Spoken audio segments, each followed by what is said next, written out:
Solo imagínate, un depredador que camina entre nosotros, un hombre con esposa, un trabajo fijo que va a la iglesia los domingos y que por las tardes se convierte en la peor pesadilla de la historia criminal de todo Estados Unidos. Esta es la historia de Gary Ridgway.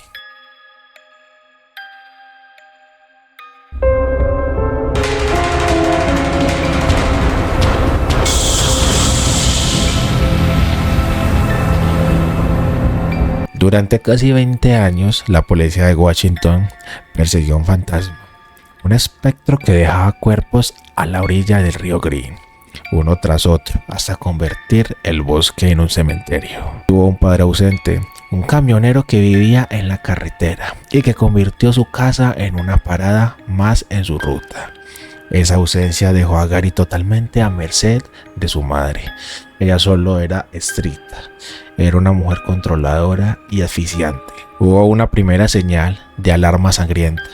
Asesinó brutalmente al gato de su madre. Pero aquí es donde este problema se vuelve realmente complejo. No sintió culpa por matar al animal, sino porque no quería hacer sufrir a su madre. En este preciso momento podemos ver cómo Ridgway daba unos inicios de lo que posiblemente era uno de los problemas de trastornos. Gary residía al lado de una zona boscosa que se conocía como la palma de su mano. Ahí era donde buscaba y mataba a los animales. Un día, con tan solamente 15 años, atrajo a un niño de tan solamente 5 años. Lo llevó al bosque y le apuñaló varias veces, mientras se reía en carcajadas. Cuando terminó de apuñalarlo, se levantó y dijo: siempre quise saber lo que se sentía al apuñalar a alguien. En ese momento Gary se fue a su casa, dejando al pequeño moribundo. Pero bueno, afortunadamente no murió. Fue rescatado por un senderista que escuchó los lloros del pequeño. Cuando acabó el instituto, se casó con su novia Claudia Crank, con tan solamente 18 años. Enseguida se alistó al ejército y fue destinado a Vietnam. Allí empezó su obsesión por las prostitutas. Se hizo adicto a ellas. Incluso terminó contrayendo gonorrea 2 veces. Al regresar a Estados Unidos, su pareja Claudia decidió separarse de él, ya que eran bastante jóvenes. Y durante su tiempo en Vietnam, ella había conocido a otro hombre. Hasta ese momento todo muy normal. El rencor hacia las mujeres en Gary aumentó por estar soltero. Comenzó a ir a los burdeles en la calle Strip. A los 2 años tras su separación, muy exactamente en 1973, se volvió a unir en matrimonio con Marcy Brown. De acuerdo a Marcy, Gary tenía una fijación por el sexo muy intensa. La ataba a su voluntad, incluso cuando ella no deseaba.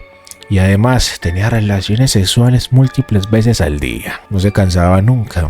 Gary la llevaba a sitios concretos en el bosque. Más tarde se descubrió que él llevaba a su esposa a lugares donde antes había matado y violado y enterrado a prostitutas. Recreaba los crímenes con su esposa. Juntos tuvieron un niño, Matthew. Gary se convirtió al Pentecostés. Comenzó a obsesionarse con la religión. Leía todos los días la Biblia en su hogar y en su trabajo, y después de las charlas religiosas lloraba probablemente debido a la batalla interna que enfrentaba entre su instinto homicida y su creencia. Comenzó a actuar como un predicador, visitando diferentes casas, mientras a la vez cometía actos de violencia y asesinatos contra trabajadoras sexuales. Las despreciaba lo que consideraba una existencia inmoral de su parte y disfrutaba en hacerles pagar por todos sus errores. Sin embargo, este periodo de fervor religioso fue disminuyendo y poco a poco dejó de asistir a la iglesia. Su pareja Marcia comenzó a observar actitudes completamente extrañas en Gary. Llegaba varias noches muy tarde, empapado, lastimado y cubierto de mucho barro. Además, se tornaba más susceptible con Marcia e incluso agresivo, no solo en la intimidad, donde disfrutaba asfixiarla. hasta que perdiera el conocimiento, sino que también en situaciones diarias, por lo que tanto Marcia solicitó el divorcio, la custodia de Matthew y una restricción de contacto. A pesar de que Mary tenía la custodia del niño, Gary se quedaba con él los fines de semana. En varias ocasiones, mientras que Matthew descansaba en su furgoneta, se ha informado que mató y también realizó actos de necrofilia en diferentes víctimas. Y ahora hablemos de los crímenes en sí. El método que usaba Gary era casi siempre el mismo. Recogía a una prostituta en la calle Strip con su camioneta verde, la llevaba a su casa o a un lugar boscoso, alejándolo, y comenzaba a tener relaciones sexuales con ellas. Durante la mitad de estar con las prostitutas, se situaba en la parte de atrás y les aplicaba una técnica que había aprendido durante su tiempo en el ejército. Con un brazo envolvía el cuello por detrás hasta que las exterminaba. Es más de una vez tuvo inconvenientes y ellas peleaban con una gran fuerza. Por esta razón, le recortaba las uñas para evitar dejar evidencia de piel por los rasguños. Las arrojaba al río o las enterraba parcialmente en áreas boscosas que él conocía muy bien. Luego comenzó a involucrarse en la necrofilia con varias de ellas. Los cuerpos sin vida comenzaron a ser arrastrados por la corriente del río Green River, llegando a un punto en el que la situación se volvía completamente incontrolable. Debido a esto se requirieron ayudas adicionales, ya que el número de casos crecía y crecía de manera preocupante a una velocidad increíble. Ted Bundy se puso en contacto con el investigador David Reicher, ofreciéndole su apoyo como psicólogo, y aunque no lo reconociera como homicida, Dave fue a la prisión para hablar de Bundy y estuvieron colaborando estrechadamente durante varios años para capturar al asesino de Green River. Entre los dos crearon un perfil criminal, un hombre entre 35 y 45 años de edad, con creencias religiosas, que tiene poca confianza en sí mismo, pero que actúa sin pensar.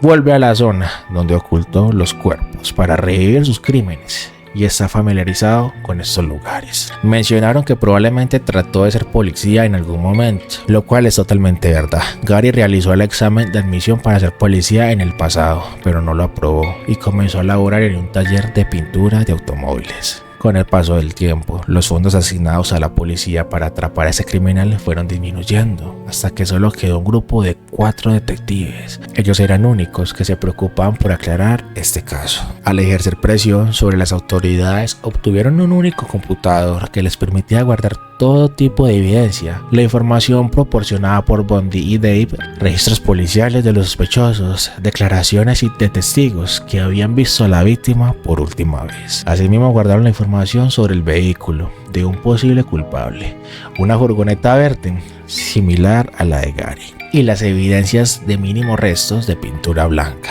para carrocerías empleada en los talleres de automóviles. Al introducir toda esa información, apareció un nombre como Gary Ridgway. Gary fue arrestado en 2 ocasiones en la zona del Strip. La primera vez fue porque contrató a una prostituta, y bueno, a un agente encubierto en ese momento cuando la contrató, ya que la prostitución está prohibida en lo que es Estados Unidos. En una ocasión diferente, una trabajadora sexual lo acusó de asalto, ya que Gary la sofocó, y ella por fortuna pudo liberarse de él y presentar una denuncia en ambas situaciones. Quedó anotado en el expediente, pero no se iniciaron procedimientos legales. Sin embargo, esto fue suficiente para que el sistema activara una alerta. Gary fue detenido, pero no confesó todas las pruebas contra él. Eran circunstanciales y necesitaron una confesión, así que decidieron hacerle la prueba del polígrafo. Pero lo raro es que la pasó. No es algo raro que fallen las pruebas del polígrafo, y menos con un psicópata sin empatía. Al final lo tuvieron que liberar, pero recopilaron muestras de ADN de su saliva y de su pelo. En 1988 se casó por tercera vez con Judy Lynch, quien nunca confió en la policía. Pasaron los años y los cadáveres seguían apareciendo. No es tan solo hasta en 1991 de ese grupo de 4 investigadores solo quedó uno. Durante 10 años el asunto del asesino de Green River fue el caso más importante de resolver en la región de Washington. Se convirtió en un caso frío. No fue sino hasta el año 2001 que el sheriff de la localidad decidió reexaminar el caso utilizando los recientes desarrollos en técnicas forenses y de ADN que, relacionados con el caso de Green River, finalmente los hallazgos de semen en 3 cadáveres distintos revelaron el nombre de Gary Ridgway. La fiscalía llegó a un trato con él. Si confesaba la localización de restos de los cuerpos, no le aplicaría lo que era la pena de muerte. Él aceptó el trato y les llevó a la localización varios cuerpos más, lo que hacía un total de hasta 48 asesinatos. Debemos de recordar que él solamente asesinaba lo que eran mujeres. Muchas teorías dicen que llegó hasta poder asesinar desde 60 hasta 90 mujeres. El juicio de 2003 no fue para probar su culpabilidad, eso ya estaba confesado. Fue el momento para que los familiares de las víctimas lo enfrentaran cara a cara durante horas, una tras otra. Las familiares subieron al estrado, le gritaron, le insultaron y le desearon la muerte. Y pues Gary permanecía ahí, con una cara de piedra, totalmente indiferente. Parecía aburrido, como si estuviera esperando el autobús, sin mostrar ni una pizca de remordimiento por las 48 víctimas que había pagado. Pero entonces llegó el turno de Robert Rule, el padre de la joven Linda Rule, y ocurrió lo imposible. El hombre miró al asesino a los ojos y con la voz quebrada, pero firme, y dijo: Mr. Ridgway, there are people here that hate you. I'm not one of them.